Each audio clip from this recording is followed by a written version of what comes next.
Thank you for watching this video. The aim of the video is to give an initial understanding of how to complete the NEWS2 document. This theoretical knowledge will support the practical session where you will have a number of opportunities to practice completion yourselves. For the purpose of this video, the NEWS2 chart is broken down into sections, and this is so that we can go through step by step. Prior to the information you see here on the slide, there will be a section to record personal data of the person that you're working with. As we look at the chart, starting with the date section, we're going to record the set of vital signs that we've taken in the columns directly underneath. This gives us a full set of figures for one set of observations reading down the chart.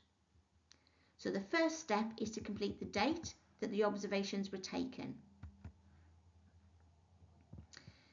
The next step is to complete the time. This is the actual time that the observations were taken and is very important information to pass on when you're communicating with the relevant health professional. The next section is titled Respirations, and this is where we record the respiration rate. So after you have monitored the respiration rate for a full minute, as covered previously in the workbook, we now document the findings here. And for the example purpose in the video, the respiration rate is 17.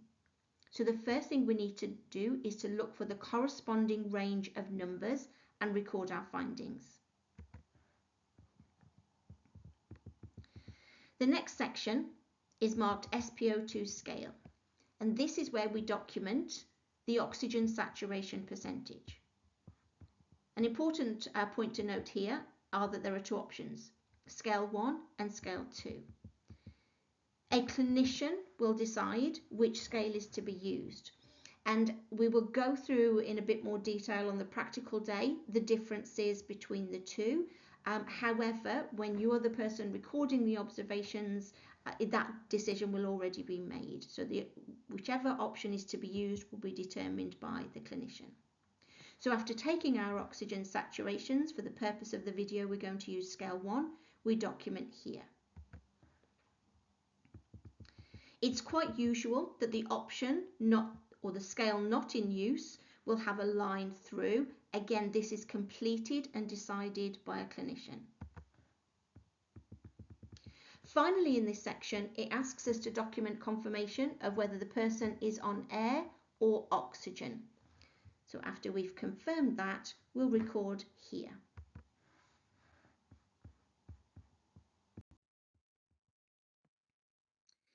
The following sections are now where we document blood pressure and pulse.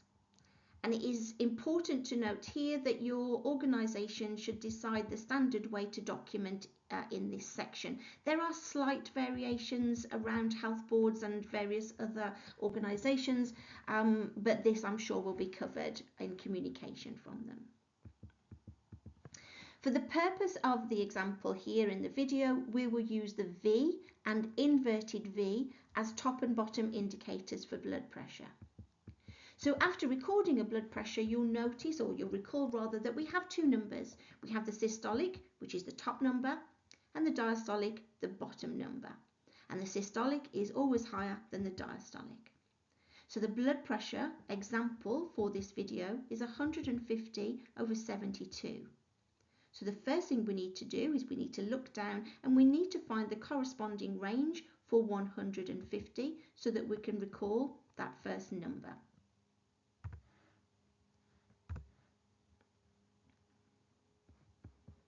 Once we've done that, we look for the corresponding range and document our second number. And once those are documented, most areas use a dash or a dash line to join the two. Again, it's worth saying here, just ensure that you have communication with your organisation and adhere to the guidance that they provide if it differs from what's described here. So moving next to the pulse, and you can see the pulse is already in there. So after we've recorded a manual pulse for 1 full minute, we find the appropriate range and we document the pulse here. So you can see for the purpose of the video, the example pulse is 91 beats per minute. We then move on to the final sections of the chart. So one of the final sections here is where we document, you'll remember from previously in the workbook, which is ACVPU, the person's state of consciousness. And it's, again, at this point, if you want to stop this video and go back and refresh your memory or review any sections, please do. For the purpose of the video and for this example, the person is alert, and we document here. We then move on to temperature. So after taking the tympanic temperature, we find the appropriate range and we document here. After all the information from taking the observations has been recorded, you'll see that the NEWS2 asks us to total this score. And this is a vital step in the process and very important piece of information when communicating your findings to the appropriate healthcare professional. So on the following slides, we'll look how to do that. So now we've gone back to the top of the chart. So starting with the respirations, we know for this example that the respiration rate is 17 respirations per minute. So we follow that column now across, not down, and see that right in the middle of the page is a line or a column rather allocating a number from 0 to 3. So as we follow this column from 17 across, firstly we can see that the line is white, and we can also then see that nothing is aligned in that middle column. There's no obvious number. This means that the score for the respiration rate is 0. So following on down then, moving to SpO2, again we look where our recording is, so it's in that top line. We move across to see the aligned number in the middle, again noting that the white line is white, and it's very important that the NEWS2 stays as a coloured chart for these purposes. And we can see that there's no obvious number aligned, so therefore this gives us another score of 0. We do not score anything for the SpO2 option that's not in use. Moving on then to where we see air or oxygen, we look at our findings, we move across, we first note that the line is white. There's no aligned number in the centre column, therefore the score is 0.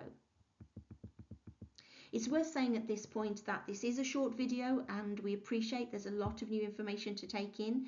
It's just some theoretical knowledge and a reminder really that there'll be a number of opportunities to practice completion in the practical session. So moving on, we now need to assign a score for blood pressure. So if you remember here, when we record a blood pressure, it gives us two numbers. It gives us that top number, the systolic, and it gives us the bottom number, the diastolic. For the purpose of the NEWS2 score, only the top number, the systolic, is assigned a NEWS score. So you can see here that we've got our 150 over 72 example. We follow just the 150 number across, noting firstly the line remains white and there is no central column number aligned here. So the score for blood pressure is 0. We then move down to the next section, which is pulse. And the pulse, for the purpose of the example, is 91 beats per minute. First thing to note here is that when we follow across, the first thing we see is that the line is yellow. And when we get to the middle column, we see it aligns with the number 1. Therefore, the score for the pulse in this example is 1. And moving down the chart to the final sections, as you may have figured out now, the conscious state is alert. We see the line is white. We see no number aligned in that central column, so the score for this section is 0. What is very important to note here is that if the observation is not recorded as alert, then you'll see all the other states score a 3. And this is vital information, and it's vital that it's communicated immediately, as any observation other than alert means an emergency.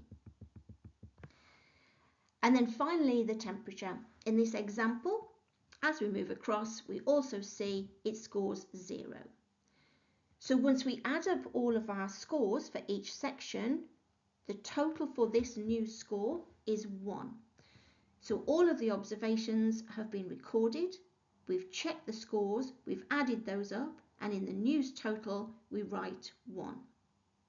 It's imperative that even though this may look like a low score, that this information is communicated to the relevant healthcare professional, and also that you follow policy and procedure in your organisation, because this is information that they will want to know. So I appreciate that's a whistle-stop tour of the NEWS2, and we will have plenty of time to practice. So thank you very much for watching the video. We look forward to meeting you on the practical day. Thank you.